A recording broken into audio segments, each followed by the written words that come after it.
అందరికీ నమస్కారం and welcome to Suman TV. ఒకప్పుడు డాక్టర్ గారి దగ్గరికి వెళ్ళాలి అంటే ఫ్యామిలీ ఫిజిషియన్, జనరల్ ఫిజిషియన్ దగ్గరికి వెళ్ళేవాళ్ళం. ఆ జనరల్ ఫిజిషియన్ మన ఫ్యామిలీ హిస్టరీ, మనకుండే పూర్వాపరాలన్నీ తీసుకుని ఆ తర్వాత డయాగ్నోసిస్తో కరెక్ట్ స్పెషలిస్ట్ దగ్గరికి పంపించేవారు. ఫ్యామిలీ ఫిజిషియన్ ఆవశ్యకత మరొకసారి ఇప్పుడు తెలిసి వస్తుంది. ఎందుకంటే లైఫ్ స్టైల్ విపరీతంగా మారిపోతుంది.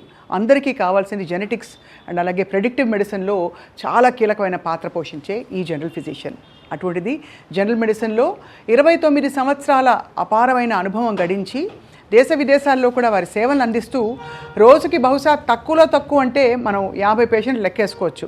అంటే అర్థం చేసుకోవచ్చు కదా, రోజుకి 50 పేషెంట్లు అంటే 6 రోజులు వారానికంటే 300 పేషెంట్లు ఈజీగా వారాన్ని చూస్తున్నారు.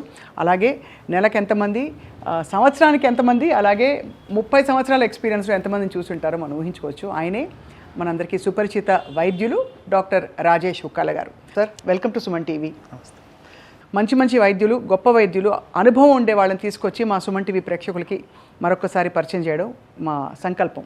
Thank you sir. You had a long journey, 29 సంవత్సరాలు. సో అందరూ ఎక్కడో ఒక డీవియేట్ అయిపోయి ఇప్పుడు ఈ ట్రెండింగ్, ఈ ఫీల్డ్ ఇది ట్రెండింగ్ అని వెళ్ళిపోతున్నారు.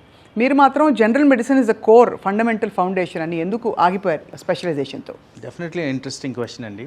So basically after general medicine నేను చేసిన తర్వాత లండన్ వెళ్ళాను. సో లండన్లో I had an interest in terms of cardiology. So cardiology pursue చేశాను అక్కడ. I worked as a cardiologist outside the country. So after that అక్కడ ఏంటంటే సిస్టము జనరల్ ఫిజిషియన్ కానివ్వండి, కార్డియాలజిస్ట్ కానివ్వండి, అందరూ కూడా అన్ని కేసులు చూడాలి. They have to see. As a cardiologist అందరి కేసులు చూసేవాడిని. చూసిన తర్వాత పక్క రోజు, ఏ రోజు అయితే మేము రౌండ్స్ చేస్తామో ఆ రోజు కార్డియాలజీ కేసులన్నీ నా దగ్గర ఆగిపోయేవి, మిగతా కేసులన్నీ స్ప్రెడ్ అయిపోయాయి. That system is correct. ఎందుకంటే కోర్ కాంపిటెన్సీస్లో జనరల్ మెడిసిన్ అనేది ప్రతి దగ్గర వర్తించాలి.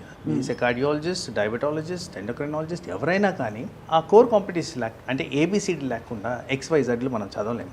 అంతే. So basics foundation should be there with every consultant, every practicing doctor అనేది నా నమ్మకం.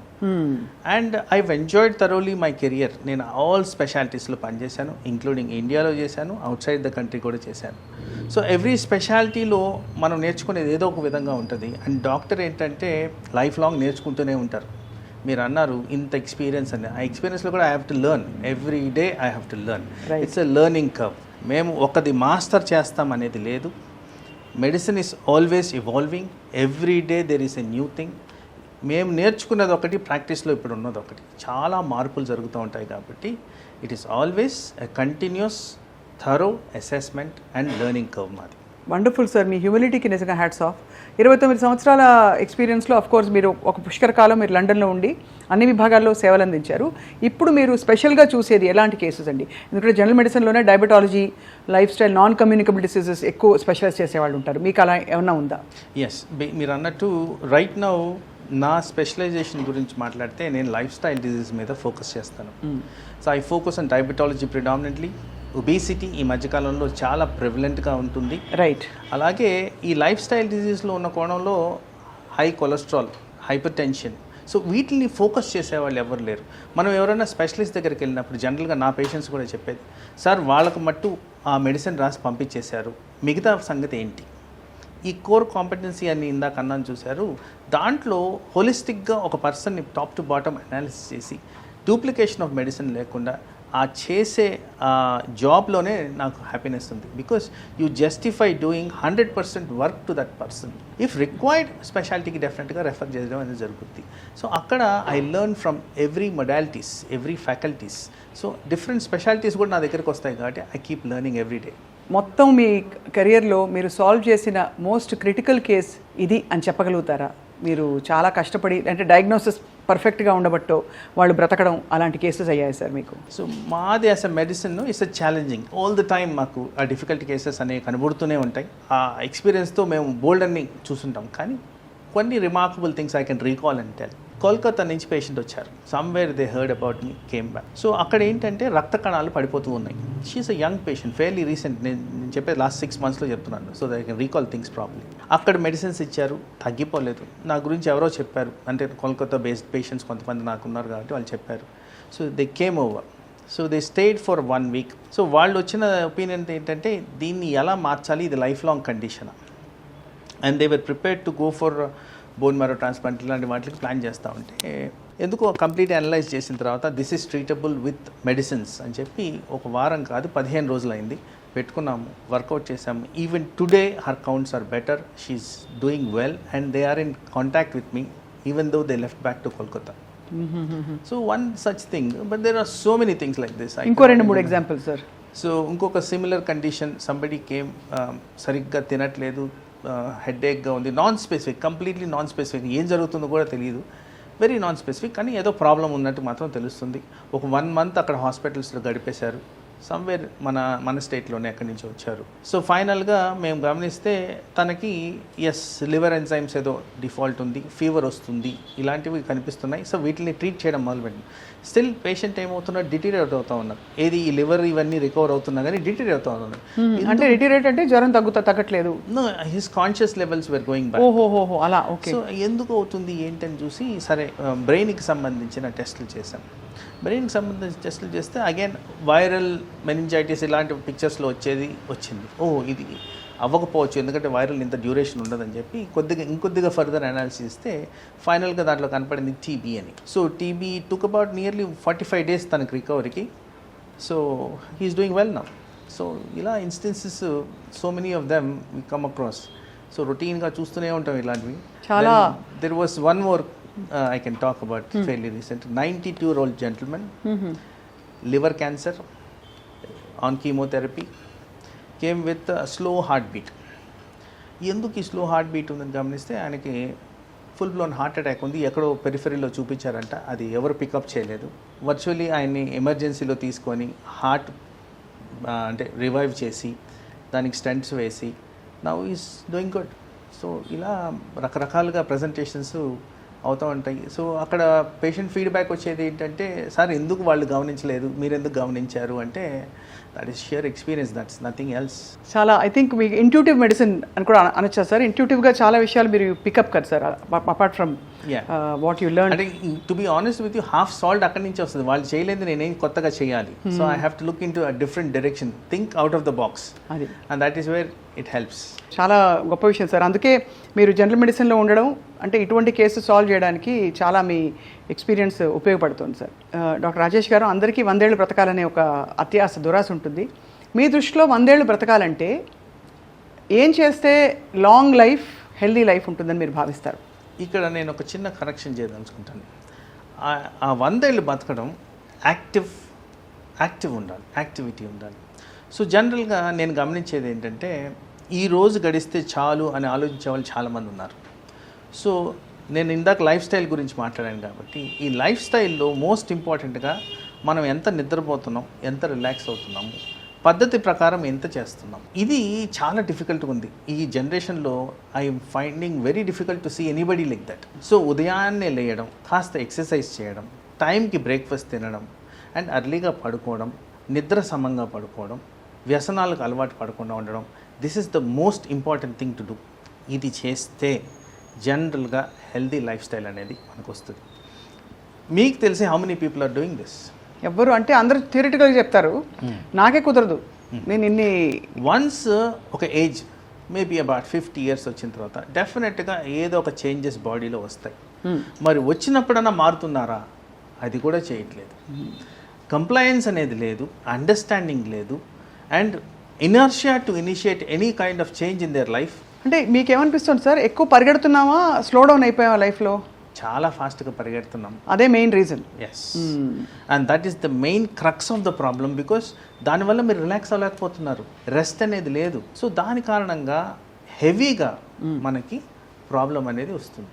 ఆ ప్రాబ్లం ఎలా వస్తుంది? Stress induced changes in the body.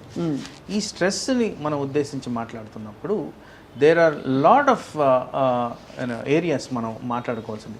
మనం మాట్లాడే లైఫ్ స్టైల్ డిజీజెస్లో ప్రతి ఇది మనకి రిలేటెడ్గా ఉండేది హార్మోన్స్. అవును. ఎప్పుడైతే మనకి బ్రెయిన్కి సరిగ్గా రెస్ట్ ఇవ్వమో, రిలాక్సేషన్ ఇవ్వమో, అప్పుడు ఏం జరుగుతుంది? వెంటనే ఈ హార్మోన్స్లో హ్యాపీ హార్మోన్స్ ఉంటాయి, స్ట్రెస్ హార్మోన్స్ ఉంటాయి.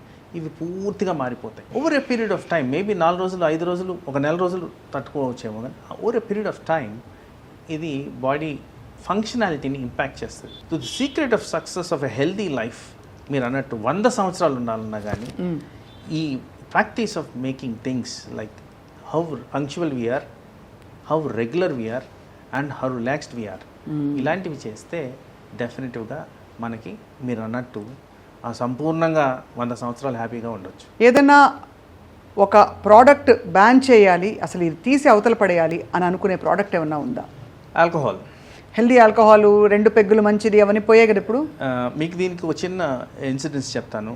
నేను ఇంగ్లాండ్ కొత్తగా వెళ్ళినప్పుడు మేబీ ఓవర్ 30 years ago, అప్పుడు మేము రాసే ప్రిస్క్రిప్షన్లో పెద్దవాళ్ళకి allow 10 ml of brandy, 10 ml of wine ఇలా రాసేవాళ్ళం ప్రిస్క్రిప్షన్లో పేషెంట్స్లో. ఇప్పుడున్న recent revelations, recent advances in medicine, even 1 drop of alcohol it's toxic to the body అనేది వచ్చేసింది. సో ఆల్రెడీ మనం టాక్సిన్స్తో ఫిల్అప్ అయిపోయాం, including food, water, air, pollution, everything. So అట్లాంటప్పుడు ఈ ఆల్కహాల్ని ఎందుకు ఎంకరేజ్ చేయాలి?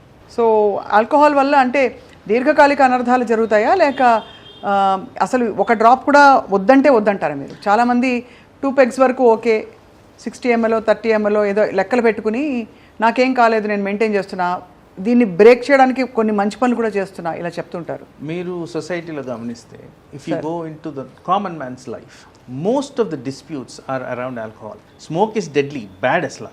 కానీ ఆల్కహాల్ వల్ల చాలా అనర్థాలు జరుగుతాయని నా అభిప్రాయం. చాలా families they lose their precious time and goals. So I feel alcohol is number 1 to be bad. ఆ విధంగానే దాన్ని మనం గమనించుకోవాలి.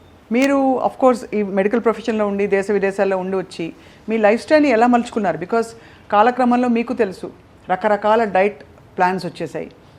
మనం నిజంగా మన పూర్వీకులు తిన్న ఫుడ్ తినలేకపోతున్నాం. ఎందుకంటే వాళ్ళు లార్జ్ క్వాంటిటీస్ ఆఫ్ కార్బ్స్ తినేవాళ్ళు, జస్టిఫై అయ్యేది, వాళ్ళు బాగా హరాయించుకునేవాళ్ళు. ఇప్పుడైతే అంత అసలు రైస్ క్వాంటిటీని మెజర్ చేసి 100 grams కుక్డ్ రైస్ 150 ఆ పాయింట్కి వచ్చేసాం. అలాగే ప్రోటీన్ డైట్ అని, అలాగే ఫ్యాట్ అని, లేదు ఇడ్లీ సాంబార్ తినాయి, రకరకాల ఐడియాలజీస్లో మీ హ్యాబిట్స్ని మీరు ఎలా మలుచుకుని హెల్తీగా ఉంటారు? సో బేసిక్లీ ఒక జాపనీస్ ప్రావర్బ్ ఉంది, ఈట్ వెన్ యూర్ హంగ్రీ అని. సో ఆ ప్రిన్సిపల్ నేను ఫాలో అవుతాను. I believe that also. నచ్చింది కదా అని ఎక్కువ తినడం వల్ల బాడీలో అనర్థాలు జరుగుతాయని scientific evidence. As required to the body needs you should eat. మన బాడీ చెప్తుంది ఇది చాలు, ఇక నువ్వు తినొద్దు అని. సింప్లెస్ట్ వే ఆఫ్ ఒక బర్ప్ రావడం. బర్ప్ వచ్చినప్పుడు స్టమక్ ఇస్ ఫుల్ అనేది తెలుస్తుంది.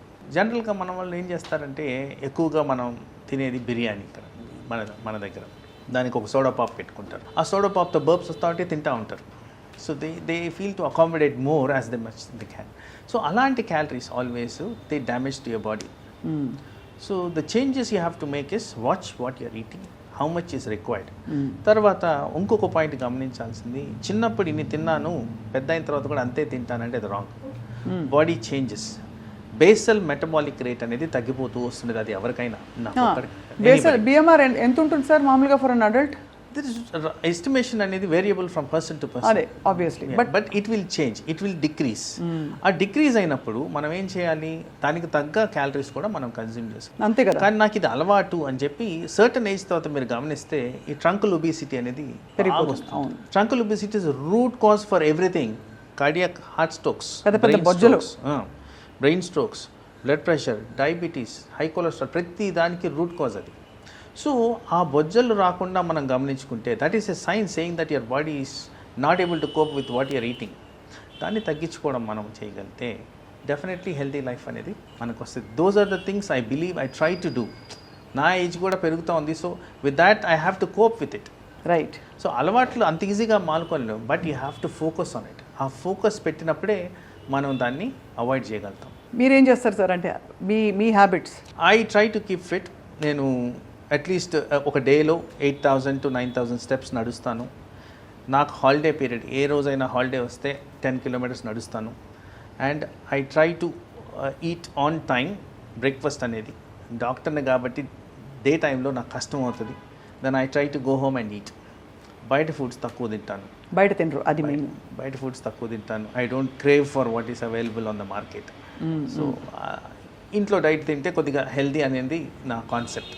ఒకప్పుడు మా అమ్మమ్మలు అలాగే నానమ్మలు హెల్తీగా ఉండే టైం నుంచి ఇంట్లో నీళ్లు తోడుకునేవారు, ఇంట్లో ఎంతమంది హౌస్ హెల్ప్స్ ఉండేవారు కూడా కాదు మనకి. ఇప్పుడు అన్నీ ఉండి కూడా హెల్దీగా ఉండే ఇండియా ఇప్పుడు అన్హెల్దీగా మారిపోవడానికి కారణం ఏంటి sir? So I would blame it on the change of culture.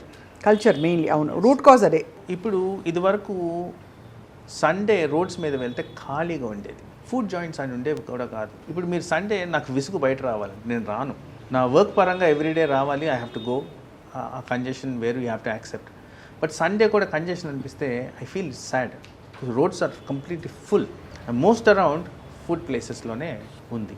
తర్వాత యాక్టివిటీ చూడండి, how many people are active? చాలా తక్కువ మంది required amount of daily activity చేస్తున్నారు.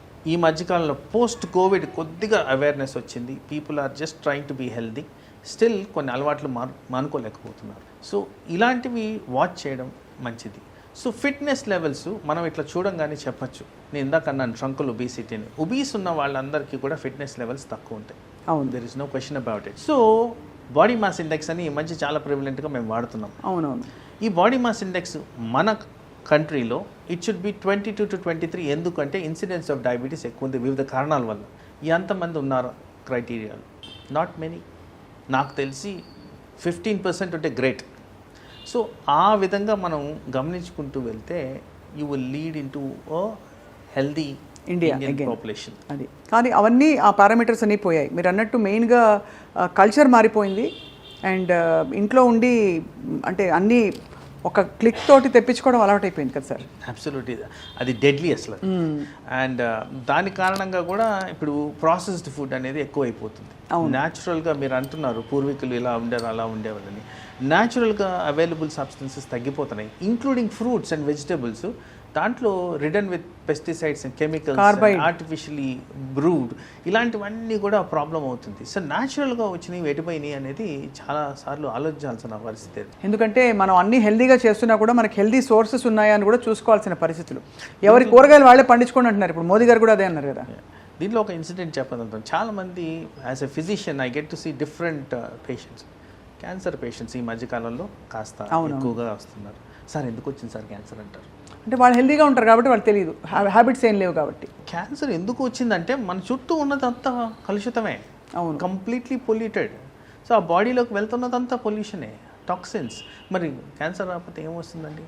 Cancer is on a rise now. Very high levels of cancer incidences ఉన్నాయి ఇప్పుడు. బాబోయ్, scary, చాలా వెరీ. ఏం ప్రీ సిమ్టమ్స్ ఏమి ఉండవు కదా సార్ తెలుసుకుని? అంటే కొన్నిటికి ఉండొచ్చు, కొన్నిటికి ఉండవు. అంటే ఇదివరకు క్యాన్సర్ అంటే మనకి సినిమాటిక్ డిపిక్షన్ ఉండేది, శాల్వా కప్పేసుకుని బ్లడ్ క్యాన్సర్ ఒకటే క్యాన్సర్, గౌరవప్రదమైన క్యాన్సర్. ఇప్పుడు ఎక్కడ పడితే అక్కడ ఏది పడితే అది క్యాన్సర్. ఏమంటున్నారు? Plastic problem, radiation problem, pollution, chemicals, fertilizers, pesticides, ఇంకా అన్నీ ప్రతి ఒక్కటి ప్రాబ్లం. అదే. సో డాక్టర్ రాజేష్ గారు, ఇవాళ మీకోసం మేము సమోసా తెప్పించాం ఇక్కడ బండి నుంచి. మరి మీరు తింటారో తినరో, మీ అభిప్రాయాలు ఏంటో సమోసా గురించి నాకు తెలియదు. బట్ నన్ను అడిగితే సార్, నేను ఒకప్పుడు తిన్నాను, ఇప్పుడు స్ట్రిక్ట్గా మానేశాను. ఒకటి, ఇట్స్ ఫ్రైడ్. రెండు, ఇది సమోసా బండి నుంచి, సో వాళ్ళు ఏ ఆయిల్ ఎన్నిసార్లు మరిగిచ్చారో నాకు తెలియదు. లోపల ఉండేది బంగాళదుంప. సో మీరు దయచేసి మీరు చెప్పాలి సార్. నా మిడిమిడి జ్ఞానంతో నేను చెప్పాను డాక్టర్ రాజేష్ గారు. మీకు సమోసా తెప్పించండి, మీరు పార్టీకి వెళ్తే తింటారా తినరా? ఇది మీరు ఇందాక అడుగుతున్నప్పుడు హెల్తీ లైఫ్ స్టైల్ మీరు ఎలా మేనేజ్ చేస్తారని చూస్తే, నాకు ప్రతి సబ్స్టెన్స్లో విషం కనిపిస్తుంది. అబ్బో. సో ఫస్ట్ నెగిటివిటీస్ చూడాల్సి వస్తుంది. మీరు ఒక ఆహార పదార్థంగా ఇచ్చారు, మీరు ఇస్తున్న టైంలో నేను ఆలోచిస్తాను, ఓకే మీరు చెప్పిన పాయింట్స్ ఏవైతే ఉన్నాయో, మరిగించిన ఆయిల్, దాంట్లో ఉన్న ఉప్పు శాతము, దాంట్లో ఉన్న క్యాలరీస్, దాంట్లో ఉన్న బ్యాడ్ ఫ్యాట్, ఇవన్నీ గుర్తొస్తాయి నాకు. వెంటనే దీని పోలికలు నేను ఎక్కడ పోల్చుకుంటాను? నా డే టు డే లైఫ్లో ఎవరికి హార్ట్ అటాక్ వచ్చింది, ఎవరికి బ్రెయిన్ అటాక్ వచ్చింది, ఎవరు ఒబేసిటీలో ఉన్నారు, ఎవరికి డయాబెటీస్ ఉంది, ఇవన్నిటిగా రూట్ కాజ్ ఇక్కడే ఉంటుంది. So that is one spectrum of it. నేను చెప్పాను ఇంట్లో ఫుడ్ ఎక్కువ ప్రిఫర్ చేస్తాను, బయట తిన్నాను. మరి దీంట్లో ఉన్నది ఫ్రెషా కాదా? ఆబ్వియస్లీ నాట్ వెరీ ఫ్రెష్ కదా, ఎప్పుడు చేశారో ఏంటో తెలియదు. సో రీసెంట్ మన ఫుడ్ అథారిటీ వాళ్ళు రేట్స్ చేశారు. Almost every restaurant possible, every high class అంటే 5-star హోటల్స్, ఇట్లన్నీ ప్రతి దాంట్లో there was a problem. Almost every renowned place. కొన్ని చోట్ల బొద్దింకలు, కొన్ని చోట్ల వాడేసిన ఆయిల్, కొన్ని చోట్ల బాగా పాత మీట్స్. సో అవన్నీ నాకు గుర్తొస్తాయి. సో దీంట్లో ఉన్న కంటెంట్ ఎలా ఉంది, దీంట్లో ఉన్నది ఏమేమి ఉన్నాయి, ఇలాంటి ఆలోచనలు పెట్టుకునే ఇలాంటివి నేను అవాయిడ్ చేస్తాను. కానీ ప్రాబ్లం ఎక్కడొస్తుందంటే సార్, ఇప్పుడు ఒక్కటి తినేం కాదు, అబ్బా ఒక్కటి టేస్ట్ చేయి ఏం కాదు, ఒకటి తినేస్తే ఏమైనా అయిపోతుందా అంటారు. నిజంగా ఒకటి తింటే ఏమైనా అవుతుందా? ఒకటి అనేది brain is an adaptive thing అండి. మనం ఒకసారి రుచికి మరిగామనుకోండి, అది సాల్ట్ కావచ్చు, షుగర్ కావచ్చు, స్వీట్ కావచ్చు, it craves for it. Right. అది సైన్స్ డేటా. మీకు క్రేవింగ్ అనేది పెరుగుతుంది. మీరు ఆ ఒకటి తిన్నది బహుశా మీ ముందు నేను ఒకటి తిని వెళ్తాను, బట్ ఇంటికి వెళ్ళిన తర్వాత 10 తెప్పించుకొని తింటాను. అలాంటి ఒక ఇది వచ్చేస్తుంది కాబట్టి డ్రైవ్ పెరుగుద్ది. Okay. So it's a well known entity. అలాంటివి అడిక్టివ్గా పనిచేస్తాయి. అండ్ దీంట్లో మన ఇంట్లో చేసిన రుచుల కన్నా డిఫరెంట్గా ఉంటాయి. There some craving agents are going to be there in this. So దాని కారణంగా ఇవి డ్యామేజింగ్ ఫర్ ద బాడీ. చాలా మంచి పాయింట్ సార్. ఇప్పుడైతే ఇందులో మనం చూసుకోవాల్సింది, ఇది ఇంట్లో చేసుకున్నా కూడా దీనికి కొన్ని అవలక్షణాలు అలాగే ఉంటాయి. Because it's fried, because it's made of processed flower, and దాంతోపాటు సాల్ట్ అన్నీ ఉంటాయి కాబట్టి అది. దాంతోపాటు డబుల్ వ్యామీ ఏంటంటే బయట మనం ఏ ఆయిల్ వాడారో తెలియదు, ఎంత మరిగించింది వాడారో తెలియదు, దాంట్లో హైడ్రోకార్బన్స్ చాలా ఎక్కువగా ఉంటాయి. అదే ఇన్ఫ్యాక్ట్ మనం క్యాన్సర్ గురించి మాట్లాడాం కాబట్టి ఇన్సిడెన్స్ ఆఫ్ క్యాన్సర్ ఇట్లాంటివి తిన్నప్పుడు ఎక్కువ పెరుగుతుంది. అంటే ఇలా రెగ్యులర్ లైఫ్ స్టైల్లో ఉన్న వాళ్ళకి బహుశా వాళ్ళకి ఆంకోజీన్స్ యాక్టివేట్ అయిపోతాయి ఎక్కడో. అబ్సల్యూట్లీ. మీరు అన్నట్టు ఇది డైలీ హ్యాబిట్గా చాలా మంది తింటారు. అసలు సమోసా ఇప్పుడు వర్షం వచ్చిందంటే మీ మాటలే మారిపోవచ్చు. చక్కగా వర్షం వచ్చిందంటే వేడి వేడి సమోసా, మన బజ్జీలు, మన హైదరాబాద్ కల్చర్ అది. ఓ చాయ్ బండి దగ్గర. సో అవన్నీ మర్చిపోయామని ఒక బాధ కూడా ఉంటుంది సార్. కానీ వీ హ్యావ్ నో ఆప్షన్ అనిపిస్తుంది. ఏంటి అంటే ఆప్షన్ లేదని మీరు అనడానికి లేదండి, it's will power. See everybody knows these are harmful. ప్రతి ఒక్కరికి తెలిసిన విషయమే, జస్ట్ దాన్ని యాక్సెప్ట్ చేయరు. Acceptance is limiting here. So మీరు కానీ తింటే నాకు ఇది వస్తుందనే రియలైజేషన్ వస్తే then you will stop doing that. So ఆ ఓనర్షిప్ ఐ థింక్ రావాలి అందరికీ వాళ్ళ హెల్త్ పట్ల. ఈ ఇన్సిడెంట్లో ఇంకోటి చెప్తానండి. నేను ప్రతి 10 అడుగులు అటేసినా ఇటేసినా ఎక్కడి నుంచి అయినా కానీ ఫుడ్ దొరుకుతుంది మన దగ్గర. ఎవరు తింటున్నారు అది? ఇంకో 10 అడుగుల మధ్యలో ఒకటి పెడితే కూడా మనకి దాని గిరాకీ ఉంటుంది. సో దట్ ఈస్ వై మన హెల్త్ ఇష్యూస్ గురించి మాట్లాడినప్పుడు ఊబకాయం అనేది చాలా ఎక్కువైపోతుంది, డయాబెటీస్ ఇన్సిడెన్స్ చాలా ఎక్కువైపోతుంది, ప్రిమెచ్యూర్ హార్ట్ డెత్స్ చాలా ఎక్కువగా ఉన్నాయి. వీటి మీద ఎక్కువగా ఫోకస్ అనేది చేయడం జరుగుతుంది. సో అయితే మరి ఇది చాలా బినైన్గా, మనకి ఫ్రెండ్లీగా, కంఫర్ట్ ఫుడ్గా, సెలబ్రేషన్ ఫుడ్గా, పార్టీ ఫుడ్గా కనిపించే అమాయకమైన ఒక సమోసా మనకి అనేక రకాల అనర్థాలకి దారితీస్తుందన్నమాట. మనం గ్రహించుకోవాలి. ప్రేక్షకులు చూస్తున్నారు, విజ్ఞులు. అలా అని పాపం కేక్ సార్, ఇంకోటి బర్త్డే కేక్స్. ఆ బర్త్డే కేక్ ఫ్రాస్టింగ్ చూస్తేనే కళ్ళు తిరిగిపోతాయి. మంచి పింక్ కలరు, లేకపోతే బ్లూ కలర్, ఎక్కడి నుంచి వచ్చిన కలర్ అంటే అర్థం కాదు. దాంతోపాటు ఇంకా చెప్పక్కర్లేదు అలా. సో మనకి సెలబ్రేషన్ అంటే అసోసియేషన్ ఇస్ ఫుడ్. మన దేశంలో అదొక ఇది. బాధ వస్తే ఫుడ్, సంతోషం వేస్తే ఫుడ్, పిల్లాడు పాస్ అయితే ఫుడ్, ఇదే బర్త్డే వస్తే ఫుడ్, ఇదే. సో ఇక్కడ వన్ ఐటమ్ మీరు మర్చిపోయారు. ఏంటది? గులాబ్ జామున్. ఓహో, డెడ్లీ. ఎందుకు డెడ్లీయో చెప్తాను. గులాబ్ జామున్ ఆల్మోస్ట్ మనం ఎవ్రీ ఫంక్షన్లో కనిపిస్తూ ఉంటుంది. హోమ్ మేడ్ గులాబ్ జామున్ కూడా ఉంటుంది అందులో, ఎనీ గులాబ్ జామున్. సో దాన్ని ప్రిపేర్ చేసే టైంలో దాంట్లో కాస్త ఫ్యాట్స్, ఏదో ఒక ఫార్మ్ ఆఫ్ ఫ్యాట్ అనేది యాడ్ చేస్తారు ఆ మైదాలోకి. షుగర్స్ యాడ్ చేస్తారు, దాన్ని డీప్ ఫ్రై చేస్తారు ఆ బ్రౌనిష్ కలర్ రావడానికి. దాన్ని తీసుకెళ్ళి షుగర్ సిరప్లో వేస్తారు. సో జరిగింది ఏంటి చూడండి, అక్కడ హైడ్రోకార్బన్స్ ఇందాక మనం అయితే అనుకున్నామో ట్రాన్స్ ఫ్యాట్స్ గురించి, అవి వచ్చేసినాయా, షుగర్స్ వచ్చేసినాయా. అడిక్టివ్ నేచర్ ఉన్న ఆ sweet, it is deadly combination for our population. కానీ అది కంపల్సరీ ఆల్మోస్ట్ ఎవ్రీ ఫంక్షన్లో ఉంటుంది. మనం బ్రేక్అవుట్ అవ్వలేకపోతున్నాం దానిలోంచి. బట్ అఫ్ కోర్స్ సార్, మీరు మీలాంటి వ్యక్తులు, మీలాంటి వైద్యులు మీ నైపుణ్యంతో, మీ ఎక్స్పర్టీస్తో చెప్పారంటే తప్పకుండా ఐ థింక్ మీ అనుభవం చాలామందికి ఉపయోగపడుతుందని ఆశిస్తున్నాం మేము, డాక్టర్ రాజేష్ ఒకాల గారు. అందుకే రాబోయే రోజుల్లో మిమ్మల్ని ఎప్పటికప్పుడు మేము పలకరించి మీ నుంచి చాలా యూస్ఫుల్ ఇన్ఫర్మేషన్ మా సుమన్ టీవీ ప్రేక్షకులకు మేము ఇద్దాం అనుకుంటున్నాం. సో దట్ అట్లీస్ట్ మా వంతు బాధ్యతగా అలర్ట్ చేయడం, చెప్పడం మన కర్తవ్యం. వాళ్ళు ఫాలో అవుతే అందరూ బాగుంటుంది అని ఆశిస్తున్నాం sir. So I hope we journey with you in the times to come, doctor Rajesh Okala garu. So general మెడిసిన్లో మీరు ఇంకా అద్భుతమైన సలహాలు ఇస్తూ లైఫ్ స్టైల్ డిసీజెస్ని పూర్తిగా మటుమాయం చేయడంలో మీ వంతు అద్భుతమైన కృషి చేస్తారని మేము నమ్ముతూ ధన్యవాదాలు సార్. నమస్తే.